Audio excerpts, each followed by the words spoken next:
Hey there, my high performer. It's Heather, your certified high performance coach. So remember that all high performance means is being successful, but while also maintaining your positive relationships and your well-being. Because see, what happens is when we have success on our minds and we have goals that we're going after, a lot of times our well-being kind of takes the wayside. Our relationships, our significant others, our kiddos, our friends, our family, people in our lives that are meaningful relationships to us tend to get put on the back burner because we have success on our brain and we're trying to move forward and be successful and do all the things. So how do you be successful and also maintain your well-being and relationships? The very first thing that I do to start my day is ground myself. I'm doing something for me, and that's also helping to just set a foundation, to set a mood for the rest of the day. Now, that doesn't mean that things aren't going to go wrong and, life isn't going to happen, because that's just part of living. But being able to handle those stressful moments and those challenges are much easier when I am grounded. So with that preface in mind, let me tell you what had happened was today.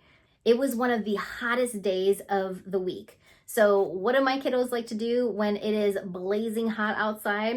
We like to go get Slurpees. So we're standing in this long line waiting to fill our cups, and we finally get to the front. My daughter is super excited about cherry and fills it up to the top. And as we are driving away from the parking lot, I hear a pop, a crash, and a, oh no! Yep. I look back and there is red Slurpee all over the back of the car. I should also mention it is a brand new car.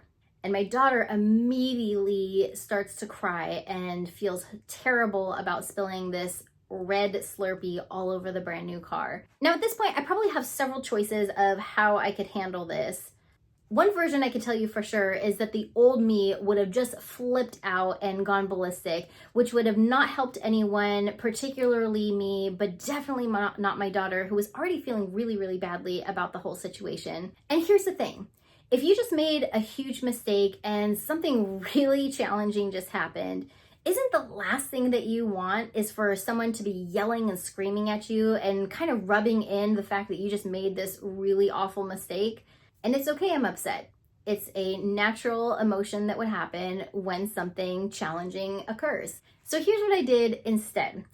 I looked for the next parking lot that I could just pull into. And as I'm coming up to it, I'm just taking a couple of deep breaths and centering myself.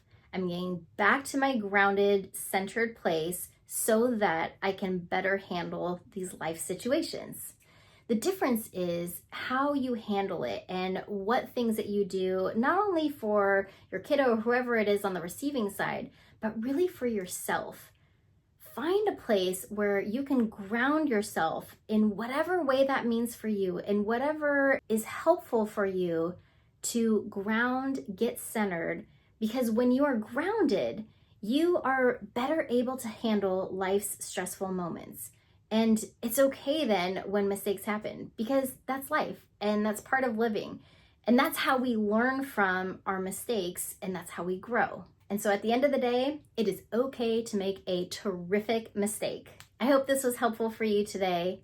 If it was, if there is something that really resonated with you, do me a favor and send this to someone that you think could also benefit from this message today. And until next time, take great care, take those deep breaths, and I'll see you soon.